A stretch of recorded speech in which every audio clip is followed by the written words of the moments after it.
بسم اللہ الرحمن الرحیم فَإِذَا قَضَيْتُم مَّنَاسِكَكُمْ فَاذْكُرُوا اللَّهَ كَذِكْرِكُمْ آبَاءَكُمْ أَوْ أَشَدَّ ذِكْرًا فَمِنَ النَّاسِ مَن يَقُولُ رَبَّنَا آتِنَا فِي الدُّنْيَا وَمَا لَهُ فِي الْآخِرَةِ مِنْ خَلَاقٍ۔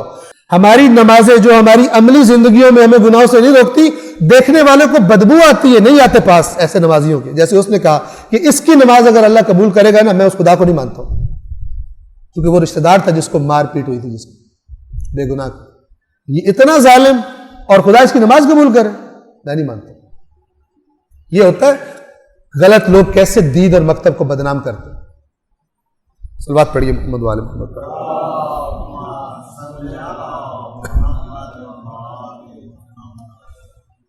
ثم افیضوا من حیث فاذا قضیتم مناسککم فاذکروا اللہ کذکرکم آباءکم او اشد ذکرا، پس جب اپنے مناسک پورے کر چکو تو اللہ کو اس طرح یاد کرو جس طرح پہلے اپنے باپ دادوں کو یاد کرتے تھے، یا اس سے بھی اشد، اس سے بھی زیادہ شدت سے خدا کا ذکر کرو۔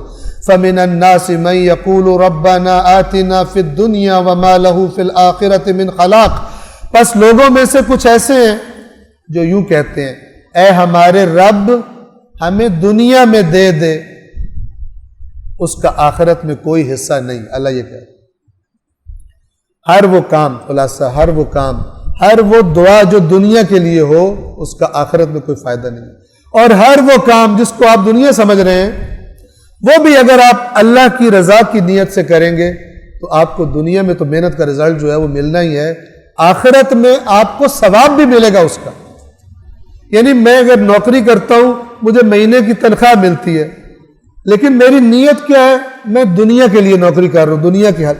لیکن اگر میری معرفت، میرے شعور میں دین سے آشنائی کی وجہ سے اضافہ ہو جاتا ہے، اور مجھے یہ پتہ چلتا ہے کہ اللہ کا حکم ہے رزق حلال کے لیے محنت کرو، اب میں گھر سے نکلتا ہوں کس لیے؟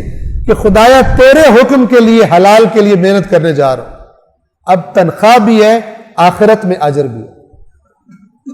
اب دکان پر بیٹھنا بھی ایسے ہے جیسے مسجد میں بیٹھا ہوں، اب سودے کا لین دین کرنا بھی ایسا ہی ہے جیسے تسبیح پڑھ رہا ہے اللہ کی۔ اتنا زبردست دین ہے یہ دین دیکھیے تو پھر کیا ہوگا؟ پھر جب اللہ کی خاطر ہے تو پھر بیچ میں سے بے ایمانیاں، پھر مسلمان کرپٹ نہیں ہوں گے، پھر مسلمان جھوٹ نہیں بولیں گے، پھر مسلمان نہیں کریں گے۔ اب ہم نے معاشرہ ایسا کر دیا کہ دوست آگے کہتے ہیں آغا صاحب اگر ہم جو آپ کہہ رہے ہیں وہ کریں نا تو پھر ہم بویا بستر گول کر کے نکل جائیں، سروائیو بھی نہیں کر سکتے۔ اتنا کرپٹ نظام ہو گیا کہ سروائیو، اور سچ کہتے ہیں، سچ کہتے ہیں، کیا ہم نے خود ہے، بیمانیوں میں سبقت لے گئے، پورا نظام سسٹم خراب کر دیا۔ اب ایک بیچارہ جو حلال کھانا چاہتا ہے اس کی گردن عذاب میں آئی کہ میں کہاں جاؤں، میں کہاں جاؤں۔ بہرحال ظاہر ہے کہ یہ ایسے معاملات میں جیسے اللہ نے فرمایا تھا نا کل کہ جو مجبور ہو جائے تو پھر غیر باغ ولا عاد، نہ بغاوت نہ حد سے تجاوز، ضرورت سے زیادہ، ٹھیک ہے؟ تو وہ اللہ کہتا ہے کہ تم کر، جو مجبور ہو جائے تو خدا بند عالم پھر، لیکن اسی مجبوری اور اس کو یعنی ان شرائط کو مد نظر رکھتے ہوئے، ڈیڈ اینڈ نہیں ہے، لیکن اس نظام سے بیزار رہے اور اس نظام کا دشمن رہے اور فکر کرے کس طرح اس کو ختم کیا جائے، صحیح نظام کس طرح قائم کیا جائے۔ اور ہم تو خاص طور پر جو امام کے منتظر ہیں وہ تو آئیں گے ہی عدل قائم کرنے، تو اس کے انتظار والوں کو عدل کی پرواہ کوئی نہیں قائم کرنے کی، کہتے ہیں یہ سسٹم ٹھیک ہے۔ تو یہ مماثلت اور سچے پیروکاروں کی نشانی نہیں ہے، سچے منتظرین کی نشانی بھی نہیں ہے۔ تو لوگوں میں سے کچھ ایسے ہیں جو کہتے ہیں اے اللہ ربنا، مانگتے اللہ کو ماننے والے ہیں، ربنا اے ہمارے رب آتنا فی الدنیا، ہمیں دنیا میں دے دے، آخرت کے لیے کچھ نہیں مانگتے، ٹھیک ہے؟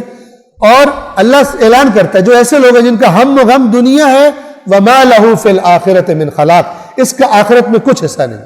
صدق اللہ العلی العظیم۔